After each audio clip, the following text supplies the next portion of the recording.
Aleichem. How are you? Thank you so much for coming. Baruch Hashem, exciting to be here.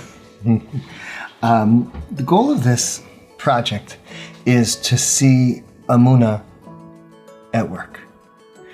And not that I have the solutions or you have the solutions to how to have Emunah at work, but if we open up the conversation, we'll start talking about it. Okay. Once it becomes a conversation, who knows what will happen. So I know that you are spearheading this idea of Emunah and Bitachon. Bring me there. Okay.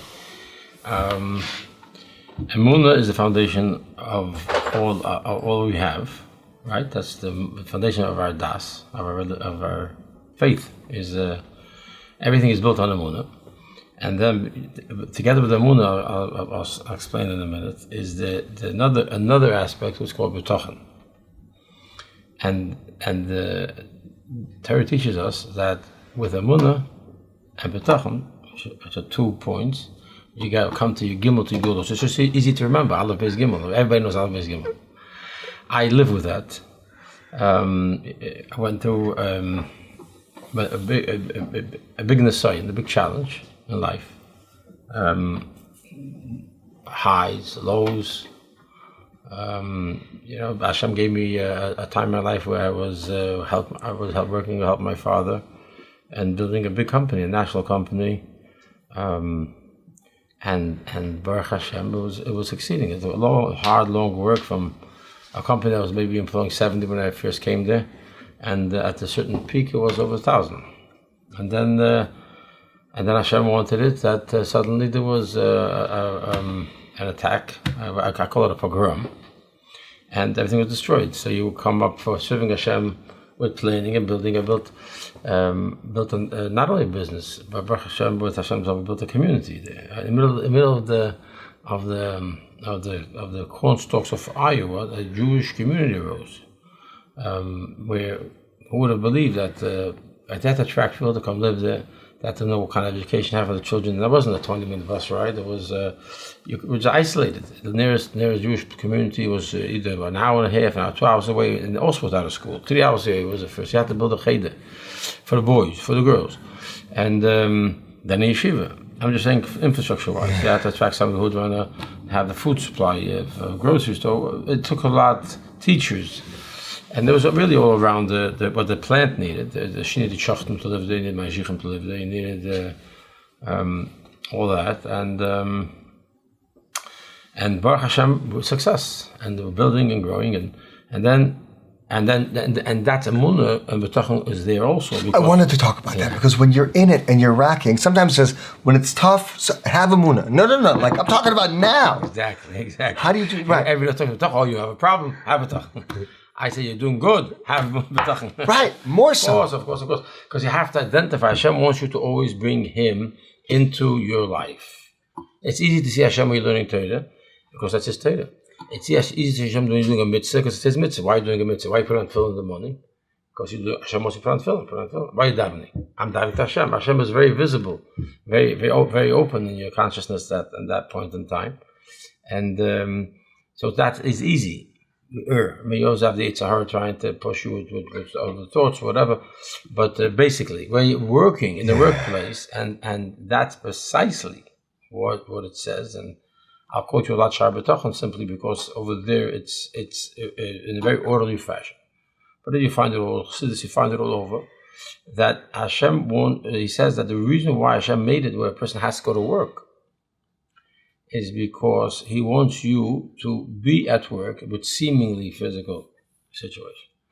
And He wants to see how you are going to make decisions in that workforce. So He almost says it, that going to work is a mitzvah, it's a commandment. It's because Hashem could provide you. Right. That's actually the Medrash that says that's a mitzvah.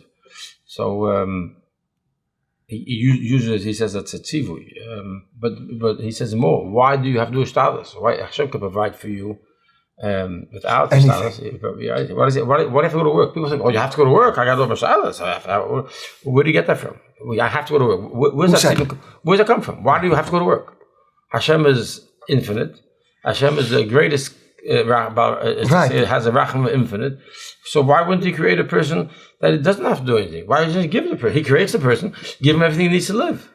And yet, and Hashem wants you to go and work. You start talking about success. When you have success, I'm not talking about a hard time. Success, Hashem is giving you the success. Hashem wants you to know it comes from Him. Strength. Right? And then don't partner. Don't say it was my work also. I had some input here. And I'll share with you many stories about how you can apply this in factual life. Well, bring me there, because we were in that happy, incredible place. So how do you keep that when things are rocking? How do you keep that in mind always? Start with Aleph. You can't have Bitachon. The Ramban says you can't have Bitachon without Emunah. It's like a tree. You can't have a fruit before you have a tree. The tree is the Emunah. You have to know that everything is created by Hashem every moment. Everything is from Hashem. You are created from Hashem in the moment. And not that Hashem knows where you are. Of course He does. But He creates you where you are. That's why He knows who you are. It's as follows. Hashem creates the world every moment. So He's creating you every moment. Now. Then He created you now. Now. Like now. The very second. Then if He would stop creating you for a moment, you disappear. And that means now has a purpose. Right. Exactly. Has a purpose why He creates you, which the only purpose you can find for it is in Torah. So you have to look in Torah to find it. And on top of that, He wants you to recognize it. In other words, He doesn't want you to say, okay, God, I know you did, but I did something too. I mean, I had to push the button. I had to make the deal. Who woke up early? I had to make it. On my brain, I figured this out, right? So this is how it creeps in. And so Hashem brings you into the workforce, and He puts you in the situations, and He says, don't partner anybody, mister. Remember, Emunah Pshuta, it's only Hashem. So then the question is, so what am I doing? So even when you go to work, you but you have to have in mind that that's the reason why you're there. Totally. So what does it work out? So then, before you do something, you ask yourself, okay, so why am I going to work? Why am I talking to a lawyer right now? Why am I filling out this form? Why am I going out and putting a motion to court? My story, yeah? The only reason I'm doing this is because Hashem was going to free me. That's my bitachon. My emunah is Hashem put me in here. I don't become depressed or deranged from it, because I realize that since Hashem is doing it, it must be for good. So emunah brings you into a space of, well, if it happened already, Hashem wanted it to happen, it has to be good. You may not see it, but you see it for what it is. It's Hashem's creation, and you're part of Hashem's creation, and it's good. Period. That's Gamzul Teva. I can tell you personally a story. I was told when I was told during the process, we had to put in motions and stuff, and there was one motion they put in. Everybody thought I'd win. And it was clear they got the evidence, and that one of the main witnesses was lying, and she said one thing, and there was, in fact, we found the documents that said it differently. And without getting into the legal side of it, but all the lawyers said, you're winning this one. You win this one, just a matter of time, and then you'll go back into court. And then they have to undo everything, because everything was based, she said everything is based on this law, on this witness. And I learned Shara B'tachon. See, this is where learning is so important. It's very easy to become sucked into the whole. What are you talking about? Emotion, logic mandates this. The law mandates this response. Any logical person would see this. Obviously, this is the occurrence, and you know, Hashem runs everything. Don't trust the causes. Don't trust what you're doing. It's Hashem who's doing it. You're just doing it so Hashem will work through that. So when Hashem works with it, who do you thank? Hashem. In good times, you go back to the good times, right? So in good times, you thank only Hashem, because you realize all you did was inject yourself to become a part of Hashem. Right? That's why we work on Shabbos, and a very bold audience you have, right? We're not working on Shabbos. Why not working on Shabbos? Hashem says, I am not doing anything on Shabbos. You're not working on Shabbos. So how will you think Hashem is going to send you a bracha by working on Shabbos? It can't be. Now, you'll turn around, you'll say, well, that guy works on Shabbos, he's very wealthy. That's bechira. That's free choice. Hashem hides, Hashem allows you. And he actually discusses this in the Shabbat Bitachon too.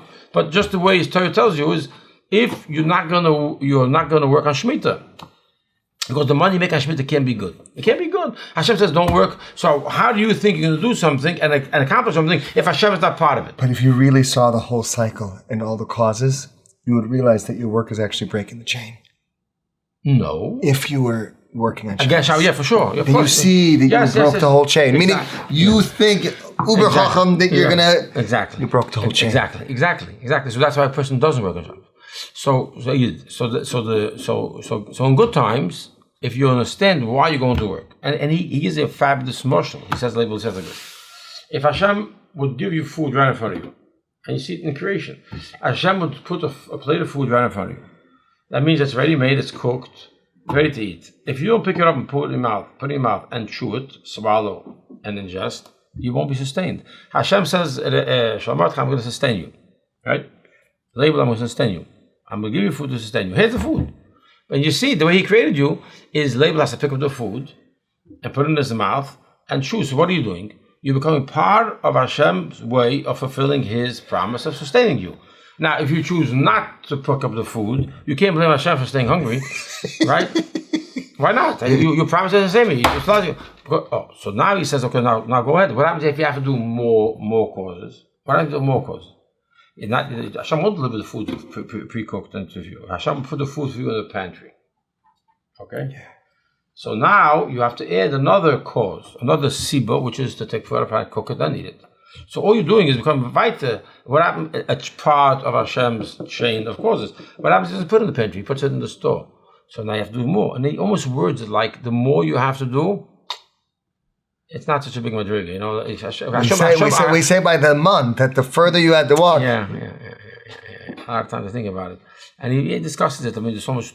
Discuss it later. Sometimes you have fresh water there. What if you have to do dirty water first? But this is exactly the point. So he goes to the point of not you need money to buy it. So you have to get money. Sometimes, God forbid, you have to sell things to get it. So all these causes are you're just putting yourself in, and you depending on your level of bitachon, how much causes you're going to have to do, and you daven Hashem do this. Now you ask the question: so why did Hashem make it? And we said this before. Hashem did this because He wants us. He wants to. He says two reasons. Reason number one is He calls bechina. He's just testing you. Hashem is testing you. So this is, by the way, this is when you see such a thing, Laibel. The word bechina, testing you, is such an important concept. If you see it here, then the same thing happens in other parts of life. Where there's something you ask Hashem why, and ask Him, maybe it's a test. How am I going to choose it? How am I going to do this? Am I going to choose what Hashem wants me to do, or am I going to do what my logical mind says to do? Am I going to overcome so then right away you know you have a Yetzer Tov, you have a Yetzer Hara. You know, today a lot of conversation is that we do have an inner struggle between the Yetzer Tov and Yetzer Hara. It's not just outside forces that are affecting us. We have an inner side, the neshama. That's what happened when he ate Tzaddas. It went from it was external, and he ate it inside. Exactly. I asked my Rosh Yeshiva. I said, I understand. At the end of Sukkah, it says that there's going to be Mashiach's going to that Satan. We're going to kill the Satan, and then we're all going to go to his levaya, but it's going to be mixed. It's separate men and women. We have to have it. It's almost sudden. So there's difference between the Yetzer Hara that's external and something that you invited in your life. He says, why on Yom Kippur you have no Yetzer Hara? Why? These are things that you invited into yourself. Sometimes you do berotzen. You bring upon yourself. The Yetzer Hara never imagine you do either.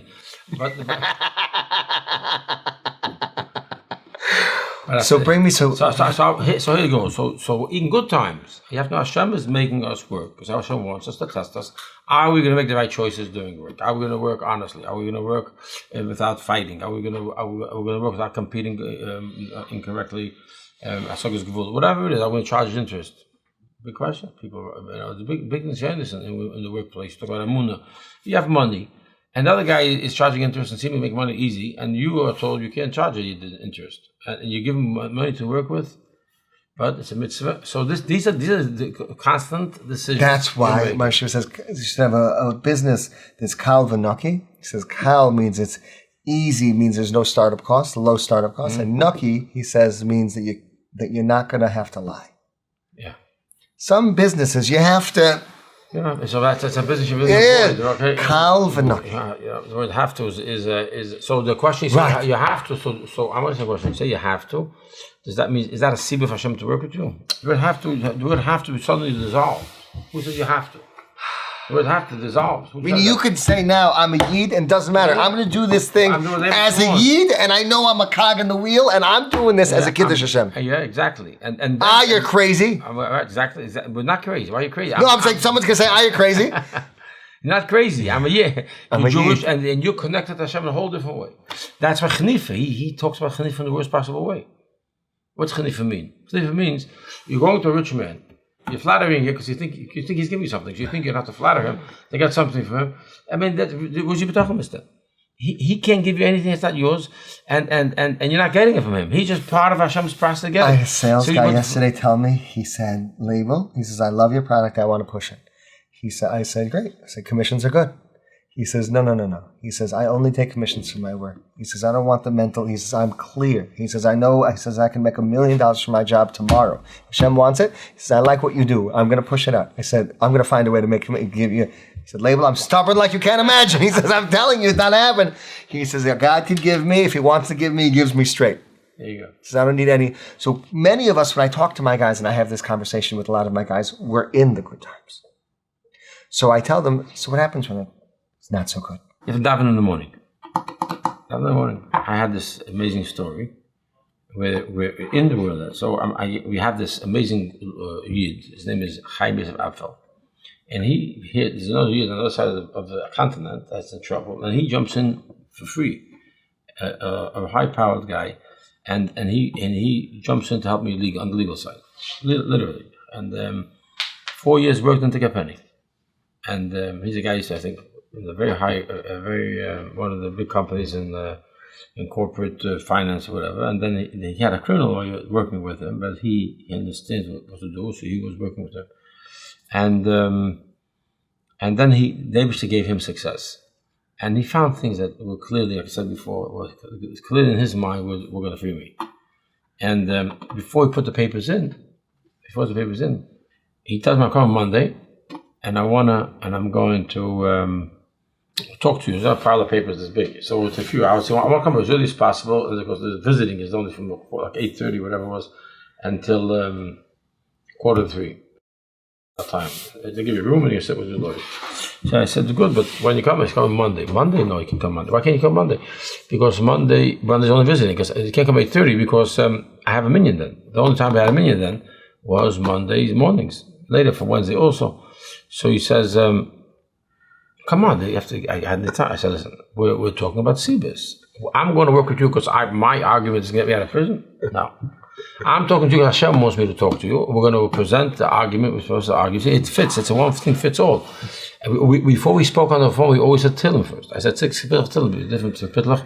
Before we to, I said the Torah and Bitachon and Emunah, and he said the Torah, because we had to get ourselves in a place, in the frame of mind. We're just going now to do a Siba. We're just going to do a Keli, a vessel. And Chassidus use the word vessel. Yeah. We use the word Shtadlis. Shtadlis has a little bit of a problem because Shtadlis, he used the word Shtadlis interesting. You know, I noticed in Shabbat he used the word Shtadlis only for mitzvahs, or primarily for mitzvahs. When you do a mitzvah, when he talks about worldly things, he uses the word as and going to yeshiva, you always wonder. So yeah, he knows the word, and that's not a new word. so why isn't he using it? Right. And it hit me because in a mitzvah you do a shtadlus. You are choosing to do the mitzvah. Right. You have input. You have a bereda. You have bechira. You can do the mitzvah or not. Give reward or not. In the world, it's another thing. You're not doing anything. You can do what Hashem wants you to be part of the thing or not. In the realm of sheisam tabit of doing what Hashem wants you to do. So he used the sibus. I'm going to do a sibus. So I said to him, listen, we know we're not going to win this by our work. It's Hashem's work. So how could avoiding a minyan be a vessel that working during a minyan to get the good? We have to first daven properly. It's a minyan, daven properly, and then we're going to do the work. And Hashem will give success in the last time. He pushed back a bit, and he realized who he's talking to. So that's why he was great. It's fine. So he's coming later. He'll come 9:30. So fine. So okay, Monday I came with the package. He doesn't call me at 9:30. So I see if something's wrong. I get called at 10 o'clock. What happened was the night before. Listen to the story. This is an amazing story. The night before, there was a lot of rain. So LaGuardia shuts down. He's coming from California into Kennedy, the bigger planes. And he lands and he sees that the criminal lawyer Steve is coming from Iowa, and from Chicago to LaGuardia delays or cancellations or whatever. So if Steve doesn't come, there's nothing to talk about. Steve is the criminal side, he's the other side. So he looks at the screen and he realizes he knows the geography. He's the last seat on the plane going to Albany, New York. And they put me in a place in Otisville, which is the Catskills. So he figured out, okay, so he can't come to LaGuardia, he'll fly him to Albany. He rebooks Steve while Steve is moving from this first leg to Chicago. Steve lands in Chicago. He says, it's canceled. He calls him and says, Steve, I rebooked you. Go to Albany. Albany is further. So Steve is coming 10:15. That's what he tells me. So I tell him, look at this. Look at this, Gary. Look at this. This is a perfect story. This is a perfect story. Perfect story. Yesterday, you pushed me. I'm not blaming you. You minded more time. We had the clarity of the Torah that we don't take such a thing. We have a minyan. We got to first daven, and then we're going to work, and then Hashem will go in that work, right? So look at this. Hashem showed you. Sometimes you don't see, but Hashem shows you. If I would have been here 8:30 in daven Chiddush, I would have missed my minyan, and you wouldn't have been here till 10:15. Yeah. So I would have got nothing from it. Simple, because you're not part of the Sibba. There's also Isn't that an amazing story? There's I'll tell you something more. Laibel. I'll tell you, because I believe that obviously it's clear. The reason he got the last seat is because we made the decision already that was a minyan. So Hashem got it all together, and we started a little bit later, and we finished on time. And guess what happened? And this is the second part of the story. They put a good motion in, we should have won, and Hashem didn't want to save me through this thing, and she denied it. And everyone was shocked. Everybody was absolutely shocked. And I came into the visiting room Friday, and they found about Thursday. I'm not connected so much inside there. Sure. And I look around and say, how come everybody feels right? Everybody's like a little down today. So I thought maybe somebody's not feeling well. Really not sure. Something's off. It's a real thing that people get anxious for in a place called prison. So I finally asked them what's going on. Why is everybody a little bit down? So they tell me, well, Tuesday we got an answer. And the answer was no, and she denied it, and we really thought you're going to win. And you know what I said? Again, clarity of Torah. And what we're talking about. I said to him, this is the best thing that happened to me. You talk about Emunah, yeah? So Emunah means, what do you mean? It looked at me like I drank some alcohol. There's no alcohol in prison. Yeah. So, but I was obviously clear and saying, I wanted to say Gamzol Teva in a clear way. Like Gamzol Teva. Right. And more. I make no mistakes, guys. This happened from Hashem. This wasn't denied by the judge. This wasn't denied. Hashem is telling me that this motion is not going to make it. Why? Hashem, it's good. I don't know why. There's good. And not only good, shucks, I wish it didn't happen. Once it happened, it couldn't be any different. Listen to this. Once something happened, the Emunah tells you it couldn't be any different, and it's the best thing happened to you. And I held on to it. It took me about a year and a half, and finally Hashem has sent a righteous person, President Donald Trump. And he's the one that Hashem uses to free me. And I told my family, and I said to them, you see, I was right. I was right. Exactly. I was right. Because and I tell them, before I didn't want to say it, later I was trying to think it through, and I got it. Everybody was convinced that going back into the court was the answer. For some relief. 27 years. Relief. You show them, look guys, Mr. Judge, they lied to you. I mean, these guys, here's the paper, they lied. The prosecutors knew there was a lie going on. She said so. This is not true, And there's a Brady violation, there's an Apu violation. It's all there, right? And you expect the guys, lie, 1 second, we got to redo this. But after seeing the way that was being handled, the judge could easily have said, denied, which he did, or she could have said in the court, or she could have said, you know what, big problem here. I'll take off 7 years. 27, make it 20. I'd still be in jail. Everybody's convinced that this is the way to go. You have to do Sibus. And the result comes, so when this is the best thing that happened to me, because Hashem saw this process is not going to get me what I need. So Hashem said, this not the guy, don't go there. You don't want to go there. What do you mean don't go there? It would be a lot nicer to feel vindicated we were right, but you want to be freed. You can't go there. I got to free you the way I'm going to free you. So that's Emunah. Emunah means you don't see in the moment what's going on, but you know Hashem is doing it, and therefore, no question, it's good. And I said it, this is the best thing that happened to me. So I'm sitting in prison with a 27-year sentence, and to say that, I said it sanely. I didn't say it I'm a wise guy. I wasn't walking around with a plaster and getting likes or whatever they have on the social media. This was a real feeling that comes from the neshama that's connected to Hashem, that comes through learning. Learning reveals that truth. You can live with it. That's what I'm doing. In the Laibel Gimel Center, what I'm doing is I'm teaching how to take this emunah and bring it practical. That's all it is. In other words, it's not a pie in the sky thing. You're doing Shabbat Tachan, they put on the holy glasses, and we're going to talk holy stuff. No, we're going to make decisions based on the emunah. We're going to know that when things happen, they're good. We thank Hashem. Then we don't see how it's good. We thank Hashem also, because that's the best thing that happened to me. You don't. How could it be being denied and not putting all the time, all the money, and getting a clear document from a judge and be denied? How could that be good? I didn't know the answer, Laibel. I didn't know the answer. But I knew from Hashem, I was calm. It was good. It took a little while, and Baruch Hashem showed me. You see, Sholom Mordechai, this is the best way you got it. So that's emunah. So we learned two things here. One thing we learned is that if you want to succeed, you have to, when you go to a workplace. So I give you a story from a place called jail about davening. But same thing with work. I was in business. You're always pressured. You're not going to meeting, 8 o'clock meeting. I daven, you cut a corner here, cut a corner there. So God bringing it back. So you know your success comes from Hashem. You're davening. You're learning. That's untouchable, because that's where the bracha is. That's what I'm going to connect to Hashem. But I wanted to ask you a question, because when you were talking to your friend, for you, the right move was to go to davening. For him, yeah. Isn't that interesting? Yes. Meaning that concept. But once I explained it to me back to no, of course not. Yeah. But he was doing pidyon shvuyim, meaning we know in the Mishnayos and Sukkah and everything you could do anything. So to him, no, 9:30. We got to you. 8:30. But yeah, so I brought out the guy. I explained to him. No, but you're saying, but that's the fasting for us. We all have different avoid. The same situation. Exactly. He has an obligation to be there as soon as possible and do all of his ishtadlus. Right. You have an obligation to say, davening. Exactly. Yes, Laibel. You got it right. Baruch Hashem, we have what's called Laibel Gimel Center, and I watched it work for a year. It's a place where people, like a safe place, people can come, learn how to take Emunah and Bitachon and bring it practically into your life, our lives, to have that geula, that freedom of the anxiety, freedom of the stress, freedom of the depression, freedom, because you're doing what Hashem wants you. You see the world for what it really is. Emunah means connect and bring Hashem into your life. Bitachon means that even though up until now it seemed like Hashem wants to do it this way, and you accept it that way, you have to. That's the best thing that happened to me, like I said before. But together with that, Hashem wants you to have bitachon.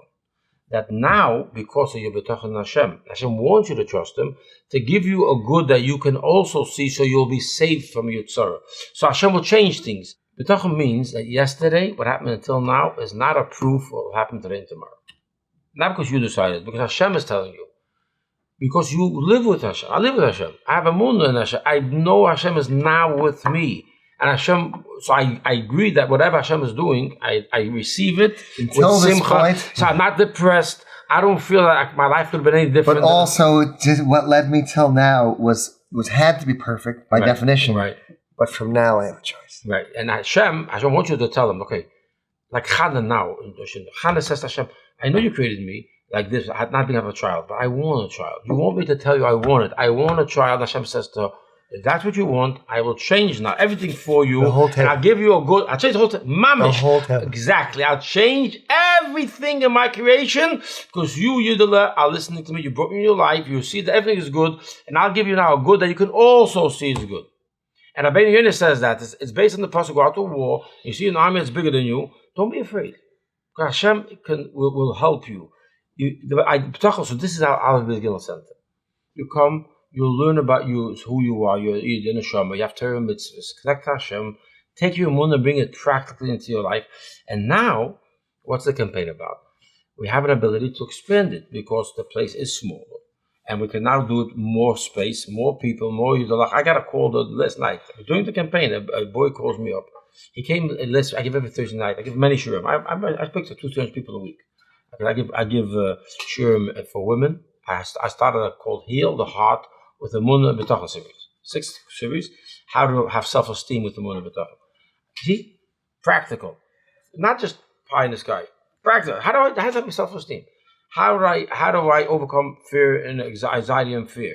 How do I deal with regret, health-wise? Right. In this idea, that we're talking about. Exactly. How do you never regret something? If Hashem, right? So to a point where it immobilizes you. You could have been because now you're affecting now. Right. Exactly. Because now you're affecting now. So I deal with it exactly. No. So it's obviously this whole. How do you deal with burdens of life? People have a problem. If Hashem is so good, then why is it so hard? Why is life so hard? I teach how you overcome trauma, depression. This is all from Emunah and Bitachon. You can mamish. So this is the campaign, and Baruch Hashem Yidden are coming together. I have a way to go. I'm reaching out to all those who Baruch Hashem more help with now, or even to see the value.